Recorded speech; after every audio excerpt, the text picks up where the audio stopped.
smart money says the Obama-McCain race is going to tighten up over the next 2 weeks. That is a pretty safe bet. But how exactly did the race get here? What is the biggest drag on McCain's numbers right now? General Powell, a little help here? I don't believe she's ready to be president of the United States, which is the job of the vice president.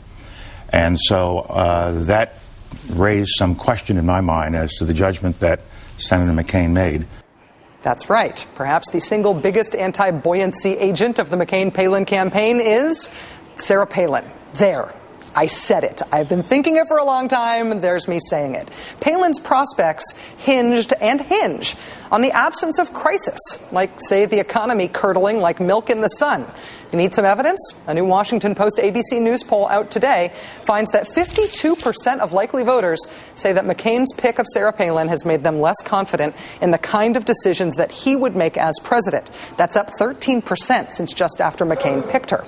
A recent LA Times poll finds that voters are now less likely to vote for McCain because of Palin, especially independent voters who once loved John McCain and his maverickness. In September, 38% of independents said they were more likely to vote for McCain because of Palin. Now just half that number say that. That's 19% of independent voters lost in a month. And lately, Governor Palin seems out of step with her own campaign. Here's Senator McCain on Fox News yesterday defending his use of robocalls, specifically the one his campaign is using to try to link Barack Obama with Bill Ayers. I care about everybody knowing the relationship between the two of them. That's legitimate. We need to know the full extent of that relationship. That is an accurate robocall. McCain is okay with robocalls as long as he feels they are accurate. So that's the campaign line, right? Sure, Palin feels the same way, right? If I called all the shots and if I could wave a magic wand, I would be sitting at a kitchen table with more and more Americans, talking to them about our plan to get the economy back on track and winning the war, and not having to rely on the old conventional ways of campaigning that includes those robocalls. So, Governor Palin, you're against robocalls. Hi, this is Sarah Palin. One of our local campaign volunteers just called you, and I wanted to follow up and ask for your support. If only she had that magic wand, or even just the gall to say no. How much less can you ask for from your running mate anyway? Joining us now is Time Magazine contributor and Radar Magazine's Washington editor, Anna Marie Cox. Anna Marie, thanks for joining us again.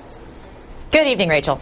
Conventional wisdom says vice presidential picks do not matter, but who has been worse for a presidential ticket than Sarah Palin?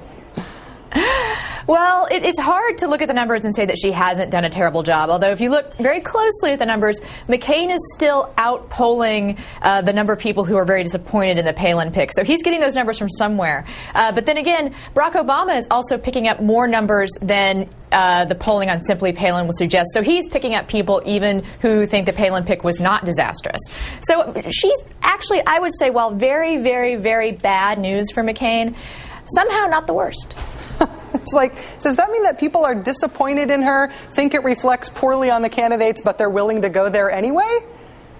You know, we have what are called low information voters out there, Rachel. Perhaps that's who we're talking about when we talk about them. I actually find this whole drama of say, the Sarah Palin pick to be, well, I think even told you that I find the McCain campaign to be a sort of fascinating tragedy, Shakespearean in its own way. But I think the problem is that McCain and Palin are in two different Shakespeare plays.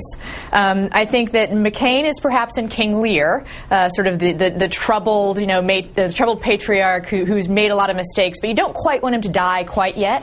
And then Sarah Palin is the villain in Titus Andronicus, which I'm quite willing to let her go off stage as soon as possible. I was talking with a friend of mine and I offered up Lady Macbeth, but he pointed out that Lady Macbeth goes off stage very quickly, and she is here for the long haul, perhaps even after 2008. Well, that's what I wonder if that's what's going on right now with these public disagreements within the campaign on where to campaign. Her saying we shouldn't get out of Michigan.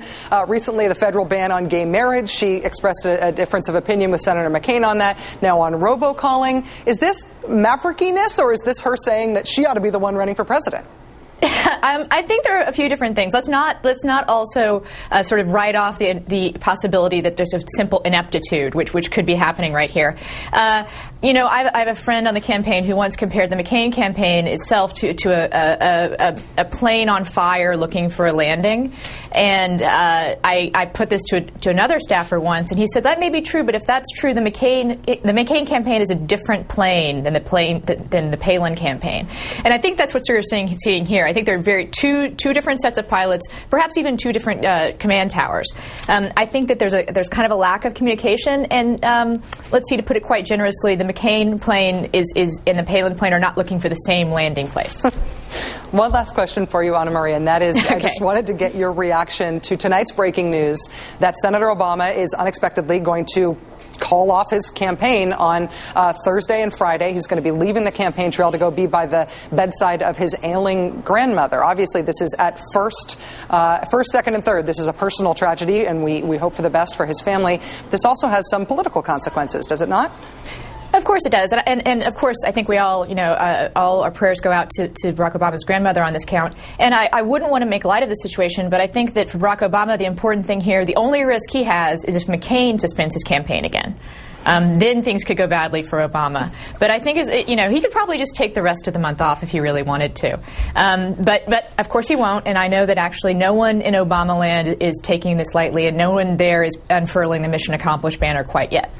Anna Marie Cox, Radar Washington editor and Time Magazine contributor. It's always great to have you on the show. Thanks. Always good to be here.